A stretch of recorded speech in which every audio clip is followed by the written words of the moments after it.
Hello, gorgeous. Welcome to HG Radio, everything beauty, cancer, and inspiration. Here is your co-founder and host, Kim Becker. Hello, gorgeous, and thank you for joining us today. I'm your host, Kim Becker, and this is Hello, Gorgeous, everything beauty, cancer, and inspiration on Society Bites Radio, social interaction for the mind and soul. This episode is brought to you by Amplified Marketing Group. They specialize in affordable mobile solutions that will get you noticed and help you retain customers. Check them out at yourphoneguy.com. Our guest today is Gayle Fulbright, owner of Headlines The Salon. Gayle has been a part of the beauty industry since 1976. She started her career in her home state of Michigan and followed her dreams by moving to Encinitas, California in 1980 and opening her own salon. Being a stylist, salon owner, and educator for a professional brand is what she's passionate about. My dream was to have a team of like-minded people who work together to provide love and beauty to our clients. It is truly a gift that we get to give. Gayle is incredibly passionate about giving back to her community. She has been on the board for Child Help USA and is committed to helping end child abuse. Both her and her business, Headlines The Salon, are also involved with various charities such as Hello Gorgeous, which is very dear to her heart, and Hair to Stay. Gayle has been on the Professional Beauty Association PBA Advisory Council since 2018 and enjoys working with them on many beauty industry related causes. Gayle has 2 children and a grandson, Zach and Haley. Zach followed in her footsteps as a stylist, and her partner David Lind joined her in 2013, and together they share a strong passion for leading their team and for this beautiful industry. Hi, Gayle, and welcome to the show. Hi, Kim. So excited to be here with you. I know I was looking at your bio and I thought you forgot to add Declan in there. I did have to update my bio because the bio was, over 6 months ago, and he just came into the world, into this crazy world in 2020. I know it is, isn't it? But you know what? I'm so grateful for social media, because even with all this crazy stuff, we can still, stay connected. And I'm anxious to see if he grows into that full head of hair that child has. So only a hairdresser's grandchild, correct? That's right. That's right. So I'm so excited to have you here today. So I was remembering back. So I, of course, am in Indiana and you're in California. And I was trying to remember the story about how we got connected. And I think it was, so we had done a certification for a salon out in Maryland. And one of your employees had worked at that salon in Maryland and had said to you, oh my gosh, my former employer is doing this thing, this program, we need to do this. And so you reached out to us to learn more about Hello Gorgeous. And I think that's how that all came about. And that has to have been 7 or 8 years ago. At least 7, 8 years ago. I was trying to remember exactly when too, but the story you just shared is absolutely true. It came coast to coast for recommendation. And I was fortunate to have you and Tricia come out and actually be there with us during the whole launch and the training. And it was just a fabulous weekend. I remember it. I just can't remember the date. Yeah, I remember it being in August, but that's all I remember too. But like I said, I think it was like 7 or 8 years ago. So, and that was one of my fondest memories too, because, one of my, actually, we were just talking about you because, and you had commented on that photo of my son and I. And so we were in New Buffalo at the beach and we were standing on the beach. And I said, I went to this awesome restaurant with my friend Gayle and her boyfriend, David. And we were at Pacific Coast Grill and we watched the sunset. And you guys shared with me that you needed to make a wish as the sun went down. And you couldn't tell anybody. And so while we were on the beach last Thursday night, that's what I said. I'm like, okay, wait, we got to make a wish as the sun goes down. That's what I heard we were supposed to do. So yes, you were in my heart all the time. You just don't know it. But you are. And that wishing when the sun sets, when it hits that horizon, it's always a special moment. So might as well wish for, whatever you need. That's right. That's right. So talk to me a little bit, because I don't know this story. How did you know that you wanted to be a hairdresser? I wanted to be a hairdresser because as I graduated high school back in the late 70s, I couldn't think of anything else. I couldn't imagine myself doing anything else. I've always been passionate about being with people, number one. Number two, getting emotionally tied to them, and what a better opportunity than to be a hairdresser, because, that's what we do. And third, oh yeah, I kind of liked making, doing hair, but it was really the connection with people that led me to, this over 40-year career, and I never looked back.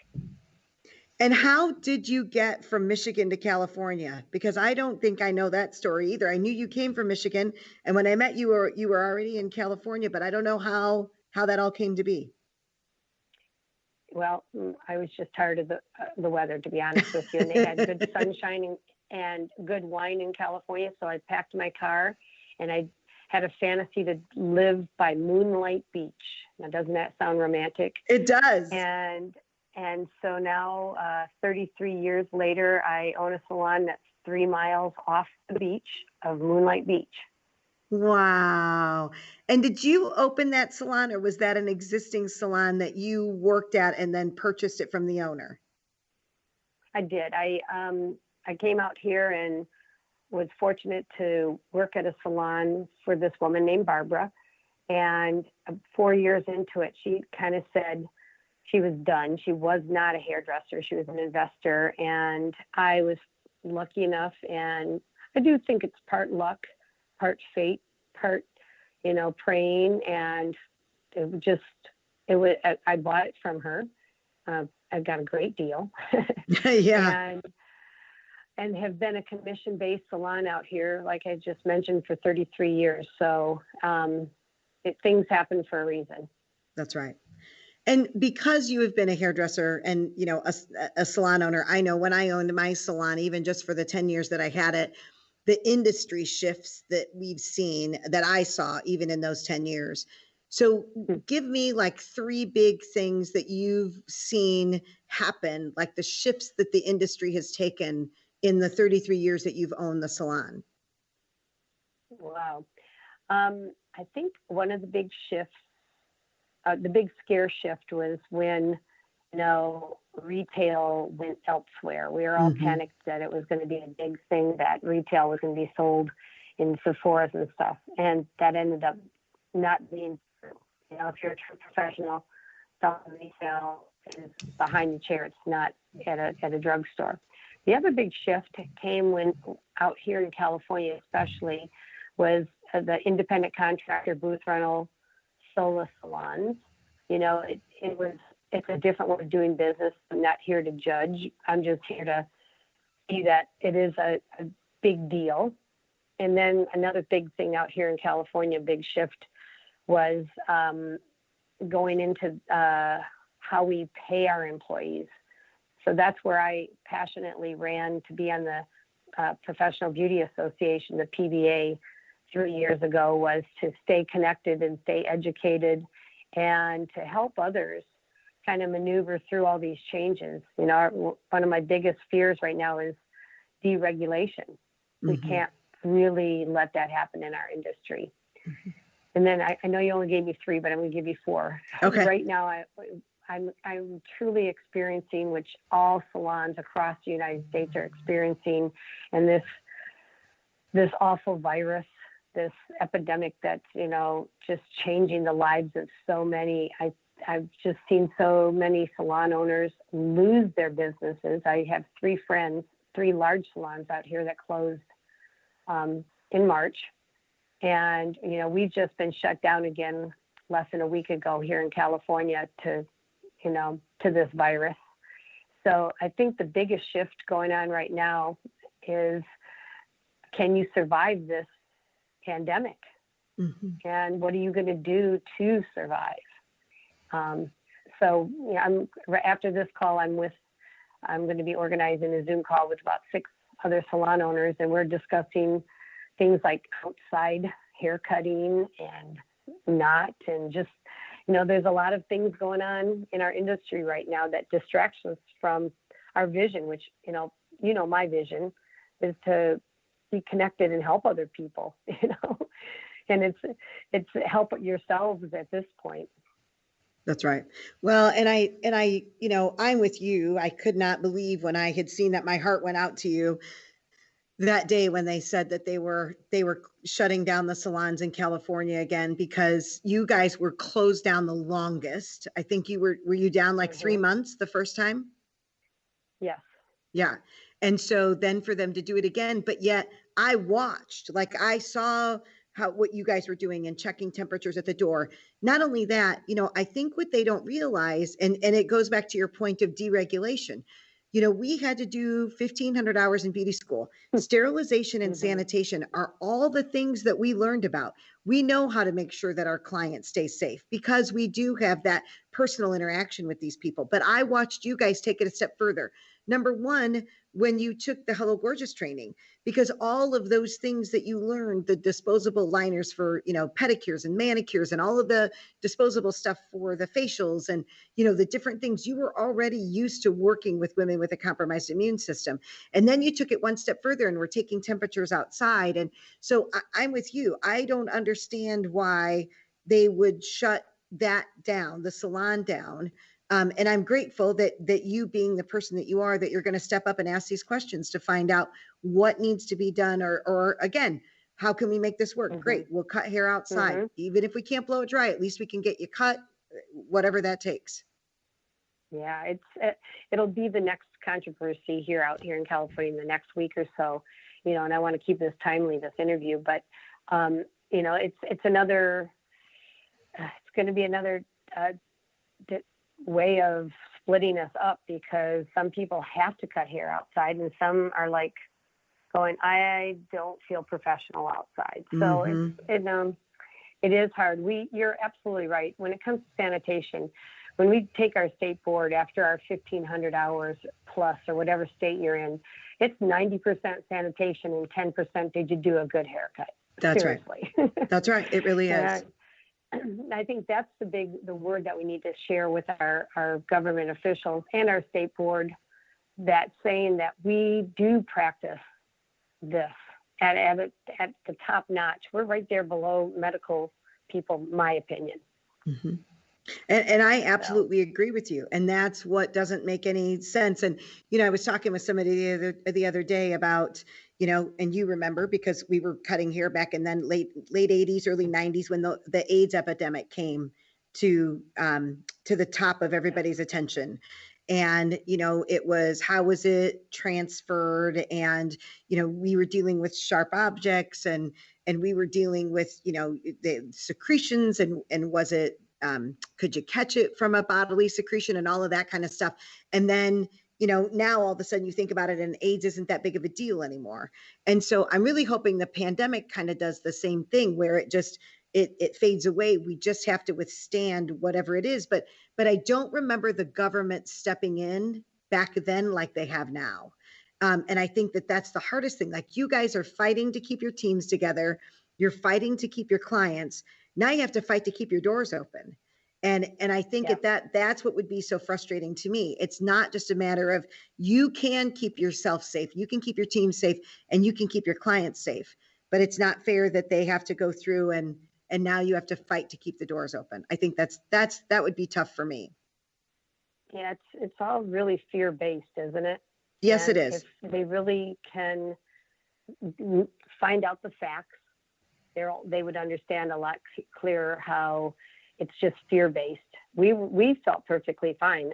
All of my team, we felt 100% comfortable. We actually had 2 guests come into the salon over the 6 weeks we were open, that after a couple days after they left, they phoned in and said, we want to apologize, but we were just tested positive. We know it didn't come from your salon, but we needed to report to you. And like you may have heard in the media, no one in our salon was affected because we were practicing wearing our masks, sanitizing, and doing everything. So, that's the big problem out there, is the unknown. It's fear-based because they're not well educated. Mm-hmm. And I think that that's it. I think that, and again, that's what that we, preach to through the Hello Gorgeous program is, in the beginning when we started it, I remember the doctors telling these women with cancer that they should not go into salons to have services done because they didn't feel that it was safe. And so we went in and talked to all the doctors and nurses, and that's what we based our program on. That the training that we give was to combat those fears that the doctors had. But then when she came in, it was the same thing. We educated her. Look, these things have been put in place to make sure that you stay safe. You've done the same exact thing for your clients now. These are the things that our team has put into place to ensure your safety while you're here. And again, I think that I mean, you could run a whole, the basically the state board stuff on how to teach people how to keep things safe. You guys have just done it at to the nth degree, and I want to congratulate you for that, because there aren't a lot of people that could do that, not as well as you guys have. Well, thank you. During that time, that 3 months, I know myself and many of my salon owner friends, we sat in front of our computers on every Zoom meeting, every webinar, we were on screen overload, just learning how to get back into to practice this, and not to undermine all the money that was spent, that we all changed up things from our ventilation systems to thermometers to purchasing masks and gloves, and it just goes on and on. So, I hope that pretty soon we are recognized with the respect that we deserve. Yeah, I hope so too. Well, and that's just been a constant fight, I think, too. In the 30 some years that I have been a hairdresser, it really has been it's gotten better over time. And I think that if nothing else, after salons were shut down, there's a whole new appreciation for our craft, because people realize that they can't do it at home. And, when I watched all of the major news channels, right, and all of the women that were on there, and either A, they had roots, or B, you could tell that their hairdresser wasn't doing their hair and they were doing it themselves, that I think they all have a new appreciation for the craft that we have. And so, you just hope that continues to go on. So if you had one thing to say, so, statistically, they say that 75% of all small businesses will fail in the first year. And then I think another 85% of those remaining businesses will fail in the following 5 years. And here you are, 33 years in business. So what do you attribute your success to? I would contribute my success to always learning and educating and evolving, knowing that even through this latest shutdown and pandemic, I felt like I was opening a brand new business, and I always attack it as, let's start new, let's evolve, let's reset. And I think the most successful people in our industry are continuously learning and educating themselves and educating their teams. So if you get stuck in the get up, go to work, go home, it'll show up. If you're constantly excited and energized and embracing change, the good change, and that is what kept me alive. And I love young talent, students, kids out of beauty school. I love it. That's who we've been the whole time, and they keep me refreshed. And sometimes they push me to be running like a step ahead of them, to keep evolving. But I think success is never being there, always striving for it. You never arrive, right? It's an evolution. Arrive. Yeah. And I think it's an evolution, as you've seen, and as we talked about earlier in the interview, over the 33 years, things just change. And so you have to find new ways to just evolve with it, to stay current, to bring it around. So why is it, and I see the value in it, but why is philanthropy so important to you and your team? Number one, it's in my heart, and you always attract your kind. And I was brought up to, the more you give, the more you get back. I was fortunate that that's the way my parents instilled into me. And I know that when I interview, if I don't hear that throughout the interview process, they might not be on the right, they might not want to join our team. And philanthropy is just an opportunity for us to give back. And we touch so many lives, as you know, being in this hair industry. And giving back looks good, and that's not why we do it, but it does attract other people that believe in the same thing.